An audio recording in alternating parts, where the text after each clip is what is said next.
Way down in the polls and the fundraising numbers, the Liberal Party of Canada and Prime Minister Justin Trudeau are increasingly desperate ahead of the 2025 federal election. So they're now doubling and tripling down on their dumbest communication strategy ever, which is Trump, Trump, Trump, Pierre Poilievre, Donald Trump, Pierre Poilievre, Trump, Trump, Trump. Assuming that Canadians, I guess, are stupid and will pull the lever for Justin Trudeau and the Liberals in 2025 simply because they keep very dumbly trying to associate Trump's name with Pierre Poilievre. Every time I see this tactic being deployed over and over again on social media from Liberal Party accounts, I just think to myself, what about Trump? You have to actually name a policy that Trump has, explain why it's bad, and then show that Pierre Poilievre has the same policy. The Liberals can't do this, or maybe they just can't, they're just too lazy to even try. But all they do is just compare similar words that Pierre Poilievre and Trump use that everyone uses, pretending as if that's a substantive connection. It's like saying, hey, Justin Trudeau and Adolf Hitler are very similar because both men drank water. I'll play you some of the most ridiculous clips I could find, these being posted not only by the Liberal Party official account, but Liberal Party MPs and even ministers. We're spending $170 billion for faraway land. He'd rather spread falsehood about faraway foreign lands, Mr. Speaker. Mr. Small. Mr. Bazan. Mr. Berthold. During question period, I heard in one of the questions from the Leader of the Opposition his reckless use of the word crazy as a pejorative for one of our cabinet ministers. Or will he keep his crazy environment minister? Could be crazy, but he's a crazy man. To be fair, people should call Stephen Guilbeault crazy more often, the environment minister who openly called himself a proud socialist in Parliament. But I don't know where the Liberals are trying to go with all this stuff. How many Canadians are going to see these two clips and say, oh, Donald Trump and Pierre Poilievre both sometimes use the word crazy? Both of them said something vaguely around the topic of Ukraine. You know, Pierre Poilievre and Donald Trump actually being far more hawkish on foreign policy than the Liberals are. The Liberals just had David Menzies, a Rebel News reporter, arrested because he tried to ask Chrystia Freeland about the Liberals' soft on terrorism policy. But I guess because Donald Trump's name was invoked, that we're all supposed to have our eyes start bleeding and running around panicking because Pierre Poilievre and Donald Trump both wear pants. Pierre Poilievre and Donald Trump once said hello to somebody at 7 o'clock in the morning when they went to work. I don't know what, there's nothing here. There's literally zero substance. And the latest one is even more pathetic.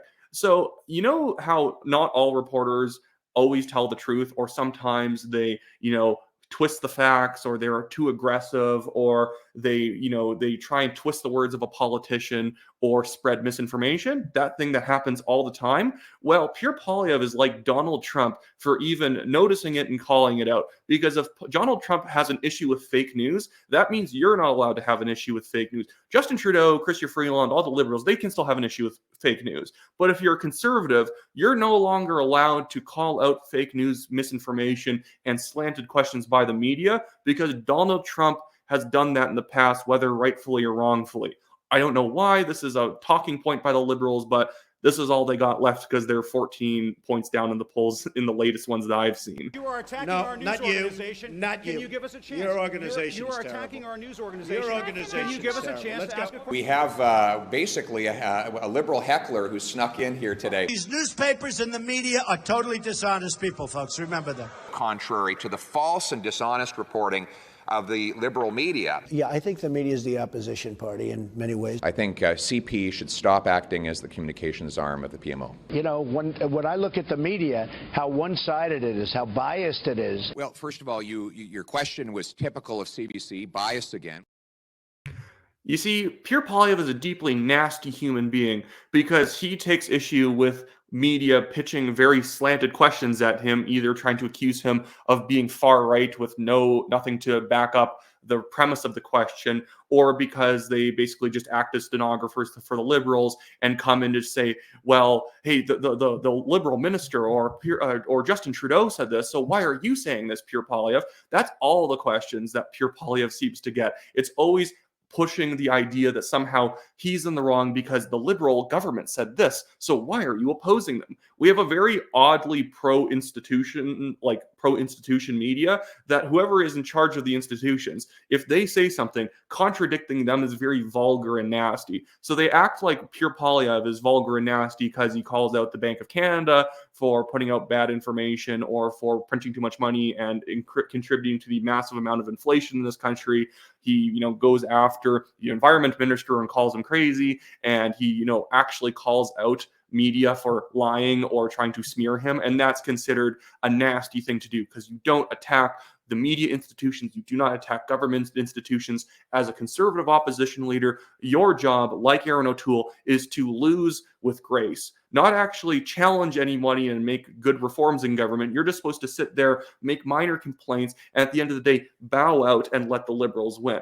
And it's stuff like this where where they think that Pierre Poilievre is in the wrong. Notice that they didn't add in the Apple clip because that actually, that is so viral of a moment, they don't want to bring more attention to it. On the topic, I mean, in terms of your sort of strategy currently, you're obviously taking the populist pathway. What does that mean? Well, appealing to people's more emotional levels, I would guess. I mean, certainly you tap very strong ideological language quite frequently. Like what? Left wing, this and that, right wing. I mean, it's that type of ideological thing. I never really talk about left or right. Anyways, I don't really believe in that. Okay, a lot of people would say that you're simply taking a page out of the Donald Trump book. Like which people would say that? Well, I'm sure a great many Canadians, but.